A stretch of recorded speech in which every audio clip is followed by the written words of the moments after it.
एक चक्र शंकर भगवान ने नारायण को दिया, एक चक्र मेरे शंकर भगवान अपने पास में रखे। भवरेंदु चक्र एक ऐसा चक्र था जो चक्र दुनिया के कष्ट को हरने वाला होता है, दुनिया के रोग को हरने वाला होता है, दुनिया के दुख को हरने वाला होता है। कल हमने उसका तरीका भी आपको बताया। एक चक्र होता है जो भगवान विष्णु के हाथ में है। भगवान नारायण ने चक्र देवी जी को दे दिया था, पार्वती जी को दे दिया था, पार्वती ने परशुराम जी को दे दिया, परशुराम जी ने कृष्ण भगवान को दे दिया। वो तो चले गए भगवान कृष्ण के पास। एक चक्र और भगवान नारायण के हाथ में रहता है, जिस चक्र का नाम कांता चक्र। कौन सा चक्र है? जम के बोलिए। कांता। भगवान नारायण के हाथ का जो चक्र है उसका नाम कांता। कितना भी दुख, विपदा, कष्ट सम्मुख में खड़ा हुआ हो, कितना भी दुख, पूंजी धन की अगर आपको कमी पड़ रही है और ऐसा लग रहा है कि मेरे पास में कुछ भी नहीं, हम तो यहां तक कहेंगे कोई मकान बना रहे हो, बेटी का विवाह कर रहे हो, बेटे का विवाह कर रहे हो, कोई अच्छा कार्य कर रहे हो, धन संपदा की भी कमती दिखे तो उस समय पर कांता भगवान का स्मरण कर, कांता चक्र का स्मरण कर, शिव और नारायण का नाम लेकर, एक बेलपत्र, एक शमी पत्र, एक श्वेत पुष्प, एक लाल पुष्प, दोनों हाथ में लेकर भगवान शंकर के अशोक सुंदरी के स्थान पर अगर समर्पित करा जाए तो संपदा की भी कमी नहीं आती। वो कांता चक्र है जो नारायण के हाथ में, वो नारायण के हाथ। आप उसका भजन, आप उसका स्मरण, आप उसका मंत्र जाप, आप उसका नाम जाप नित्य करिए। और हमने कहा था दुर्गा भवानी के हाथ में जो चक्र रखा है, देवी जी ने जो चक्र दे दिया था परशुराम भगवान को, फिर उनके हाथ में जो चक्र रहा, उस चक्र का नाम क्या है? मृत्यु मंजरी। कौन सा चक्र है? मृत्यु मंजरी चक्र। देवी भागवत, उसका नाम मृत्यु मंजरी।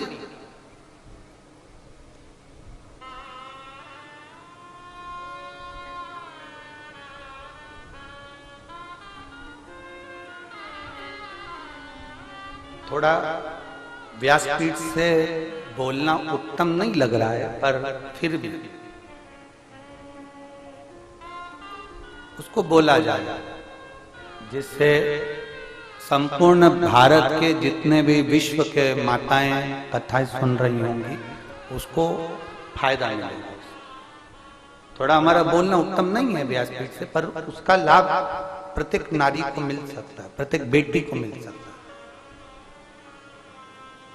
जो मां पार्वती जी के हाथ में, दुर्गा जी के हाथ में जो चक्र है उसका नाम क्या है? जम के बोलो।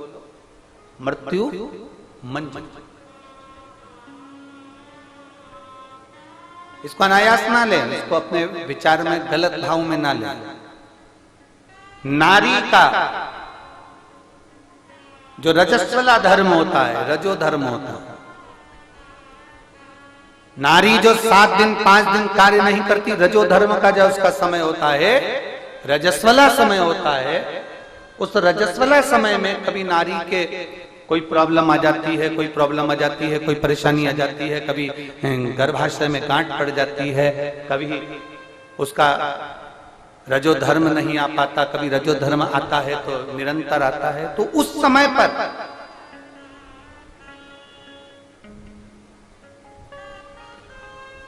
एक गूलर का फूल, एक घंटी वाला जो देवी जी को फूल चढ़ता है, जायसोन का बोलते हो, गूलर का बोलते हो, जिसका भी आप फूल बोलते हो, पुष्प लाल कलर का होता है, उसमें एक घंटी जैसा होता है, उसमें छोटे छोटे दाने से निकले हुए।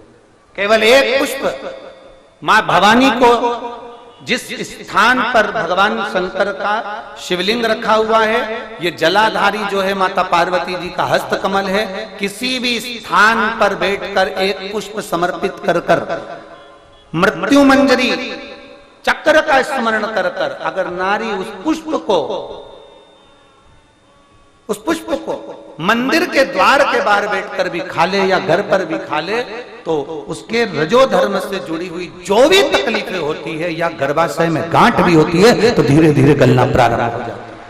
उस मृत्यु मंजरी चक्र का स्मरण बड़ा ये थोड़ा सा लोगों को लगेगा, बताओ महाराज जी कहाँ का विषय लेकर बैठ गए, पर संपूर्ण भारत की मेरी जीजियों के लिए ये प्रयोग बहुत जरूरी, संपूर्ण भारत की मेरी जीजियों मृत्यु मंजरी चक्र का स्मरण भी हमारे को सुख का अनुभव करा रहा है। एक नारी के जीवन को सुखता प्रदान करता, आनंदता प्रदान करता। जैसे संतान नहीं होने पर आप सफेद आंकड़े की जड़ बांधते हो, कौन सा नाम लेते हो? तुमरुकेश्वर महादेव का। तुमरुका जी का नाम लेते हो, 21 बार घुमाते हो, कमर पर बांध लेते हो, संतान का सुख प्राप्त हो जाता है। ऐसे मृत्यु मंजरी चक्र का स्मरण जब जब नारी को कोई तकलीफ आ रही है, डॉक्टर ने बोल दिया गर्भाशय में गठान पड़ गई, गर्भाशय में गांठ पड़ गई है, रसोली पड़ गई है, उस समय पर आपको स्मरण होना चाहिए, उस समय पर आपका स्मरण होना चाहिए। थोड़े दिन प्रयोग करिए और प्रयोग करने के बाद पत्र में लिखकर भी भेजना कि फल उसका फर्क पड़ा कि नहीं पड़ा।